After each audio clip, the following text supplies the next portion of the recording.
Hello and welcome to this Magna-Matic Tip of the Week video where I will be going through the differences between the MAG-9000, which is currently now out of production, and the new MAG-8100 that is taking its place. We'll do a quick summary or synopsis in the beginning of the video here with the main differences, and then if you'd like to watch in more detail the rest of the video, we'll dive into each specific part. To summarize the similarities and differences very quickly for you, if you're making a decision on looking towards a MAG-8100 and upgrading from an older 9000, is that they both function very similarly. You lower the grinding wheel down to the edge of the work table to achieve your 30 degrees. The machines are designed for doing a 30-degree cutting edge angle of a flat, straight mower blade. The lift doesn't matter, but the underside must be flat. The newer 8100 has a bit torqueier motor. It is stronger than the older 9000s were, so you can put more pressure on the blade into the grinding wheel. They do use the same grinding wheel, the 9023. They both run at the same RPM. They're both running at 3450 RPM. So the 8100 is a very nice lateral move if you're looking at replacing an older 9000 and are looking for a solution. First, we'll talk about the power plant for both of these machines. The MAG-9000, through its time, had used a half horse as well as a 3/4 horse. Both of these were smaller diameter motors, the key being with the 9000 that the motor diameter was so nice and small that we could direct mount the grinding wheel to the motor shaft and you would grind your blades at an angle to the grinding wheel. This allowed clearance and full use of the grinding wheel. However, the only downside to that was these being smaller barreled motors and special custom motors that were made for us, their torque was a little bit lower. One of the nice improvements that the 8100 has is its half horse has far more torque than the earlier MAG-9000. That's one of the nice new advantages. And what do I mean, or how does torque translate to being applicable in lawnmower blade sharpening?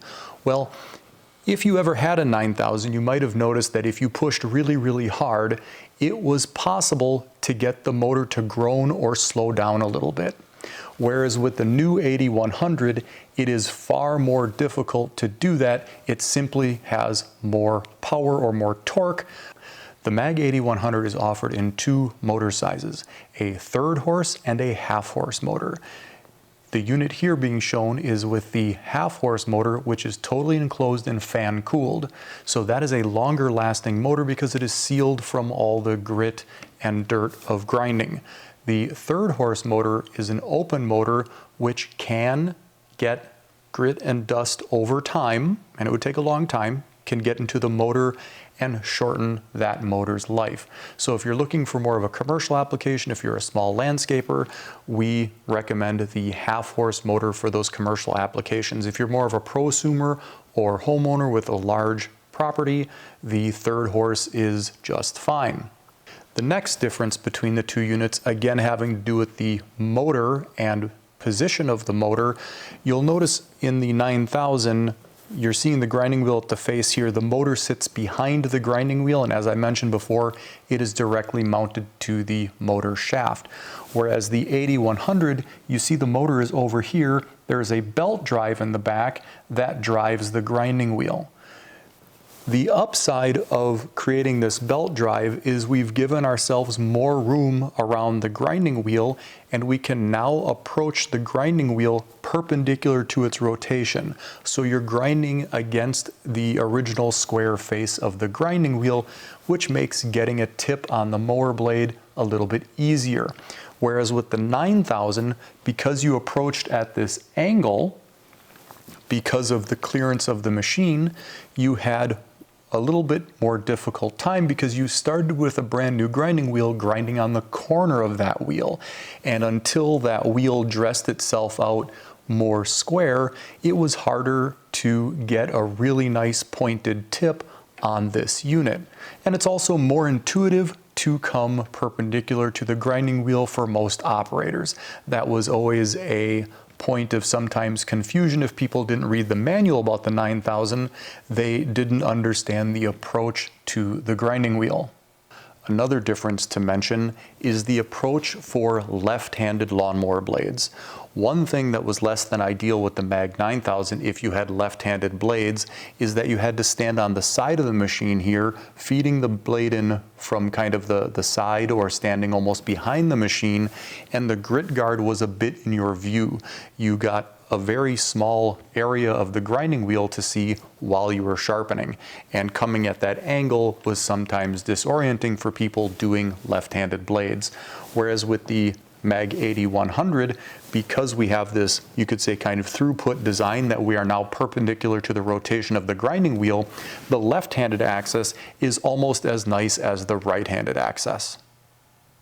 A common question we get is about the grinding wheels. When people are upgrading from a 9000 to an 8100 or an 8200, they commonly will ask, hey, do the grinding wheels I currently have on my shelf still function with the new sharpeners? And the answer is absolutely yes. We're using the same arbors and arbor nuts and spanner wrenches and arbor wrenches on all of the new machines that were in the older ones, so all of the wheels you have will function with your new machine. The MAG-9000 originally came with the 9000-23 grinding wheel, and that is the same for the MAG-8100. Now let's talk about some of the nice improvements that we've made on the 8100 over the 9000. So first I'll draw your attention to the grit guard. The grit guard on the 9000 was really just a deflector. It also came with a tube of 2.5-inch diameter that you could hook up to our dust collector. You'll see on the 8100 here, the grit guard is quite a bit larger. Here it is off the machine. It is a box design with a bottom. So where the grit would be deflected and then fall on the floor with the 9000, even when you had a dust collector hooked up to it, it could only pull so much. Where now that we have a bit more focused grit guard or spark collector, you get a far better pickup when using a dust collector. And also, that should be noted, whether you use a dust collector or not, there is a knockout on the bottom here that you can twist out and then connect one of our inlet flanges. This is a 4-inch inlet flange. So that is where we're getting that better dust collection performance with a MAG-200 and the new 8100 or 8200s, as well as the MAG-6000. They're all up at 4-inch diameter, which gives you 400 CFM, where the 2.5-inch diameter inlet or hose connection was down at 250 CFM, as well as the bottom was open. So that is a nice improvement for the 8100 when using a dust collector. Now, even if you're not using a dust collector, what's nice about having a bottom to the spark guard, or grit guard as we call it, is that the heavy particulate stays pretty much in here. Now, again, if you're not using a dust collector, finer dust will still permeate and move through the air in your shop, but at least a lot of the mess is contained in this box design, which is just nice for general cleanliness. Now you'll notice there's a crank handle on top of the 9000, as well as a crank handle on top of the 8100. You'll notice the 8100s is at a bit of an angle, where the 9000s is straight up and down. The adjustment assembly, the way we achieved a consistent 30-degree angle, is similar between the two in that we always lower the grinding wheel down to the edge of our work table, the black plastic here or the white plastic in the 8100.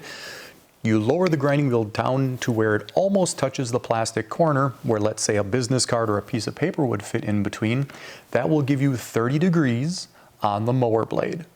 And it's achieved by lowering the wheel as it wears to that point. Now, the difference is the way we moved the wheel in the 9000 was pivoting off this other side, and the grinding wheel moved on the path of an arc. There was a hinge on this side, and this adjustment raised and lowered the whole motor assembly, which was on a hinge.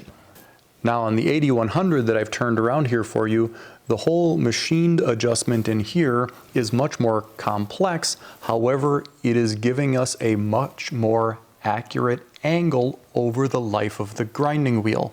On the older MAG-9000, from a brand new wheel down to a used wheel, there was a tolerance of about 2 up to 3 degrees from a used wheel to a new wheel. So there was some variance. Let's say the last blade you sharpened when the wheel was down close to the paper versus if you would take that same blade and grind it after putting a new wheel on, you would see a slight variation in the cutting edge angle. Whereas with the 8100, we are now down less than a degree in accuracy tolerance of the cutting edge angle. And that has to do with this whole truck system with guide rods that keep the adjustment rigid and exactly on that same angle for a greater consistency over the life of the grinding wheel. Again, one of the similarities about the 9000 to the 8100 is that they are limited to doing straight, flat, conventional cutting edges and only can dial in a 30-degree angle. Now, you can use the adjustments to go to different angles, however, you will not know what they are. You would have to do a test grind to find that angle. But when we lower the wheel down to the edge of the table, as I talked about earlier, that is your dial-in 30-degree point so that you know you're always getting a consistent 30-degree angle on every mower blade that you sharpen. Another design aspect that we put a lot of thought into is serviceability, and that is we made the parts on the 8100 much more accessible and easy to view and get at when you, let's say, might have to change bearings or getting at the drive belt. Whereas the 9000 being all enclosed and it was so compact, it was more difficult to work on the inside of the machine. Just so everybody's aware, we are continuing to make all the parts for the MAG-9000. The only limiting factor of keeping an older MAG-9000 alive will be the electric motor. It was a custom motor made specifically for us, and we have a limited quantity left on the shelf for replacement. Once those are all gone, we will not be able to purchase this motor again. It has to do a lot with some motor efficiency standards that had changed that the government put into place, as well as it is more difficult to get very small barreled electric motors with enough torque in the range for the 9000. Now, one of the other nice things is when we designed the 8100 to keep 9000s alive, we are sharing a lot of the parts that were in the 9000 as well as the older MAG-8000 in the new 8100 and 8200 series. For example, the same arbor and arbor nut are used on both machines. The same spanner wrench and arbor wrench are also used. The crank handle is the same and a couple other components as well. And for those of you who have a 9000 already on one of our stands, the new machines will fit on the old stand. The tabletop has to be turned 90 degrees and a longer bracket that holds the balancer arm at distance needs to be replaced as well, but you can reuse old stands as well as the dust collectors with the new machines. If you don't want to change to the 4-inch diameter inlet and hose, you can still use your existing 2.5-inch diameter hose and simply get a 2.5-inch diameter inlet, which will connect to the bottom of the grit guard. So you can very easily swap a 9000 out in an old 9000 full system for an 8100.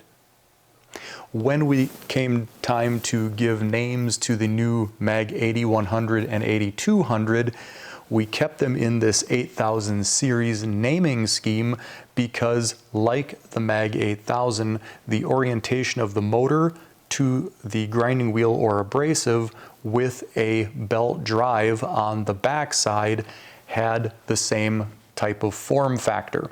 So we essentially took the 8000 and that evolved. So we started the 8100 as kind of the 9000 replacement, the simple straightforward unit, 30 degrees, conventional edges, whereas the 8200 is where you get all these other options of being able to do wavy, curvy mulching blades, change angles, and of course now being able to use a 2-inch wide belt grinder, a 1-inch wide grinding wheel, or a 1/2-inch wide grinding wheel, having it dry or water cooled is all available in the 8200, which is really the direct replacement to the MAG-8000 is the MAG-8200M. Those would be the lateral units to each other. When comparing these two units, or if you have an older 9000 that you would like to upgrade, or let's say the unit is starting to get near the end of its life and you're looking for a replacement, the 8100 will be that direct replacement. Again, they're both running at 3450. They're both using the same grinding wheel. So as far as the performance that everybody is used to having with an older MAG-9000, they will have that same level of performance in the new 8100 with that additional torque, allowing you to push a little harder on the blade. I certainly hope that helps with some understanding of the comparing and contrasting between our older MAG-9000 and the new MAG-8100 that is taking its place. If you certainly have any questions, give us a call at 800-328-1110 or check out the new unit with a lot of other videos that we have about it at YouTube. Thank you very much for watching, and you can find all this information at Magna-Matic.com.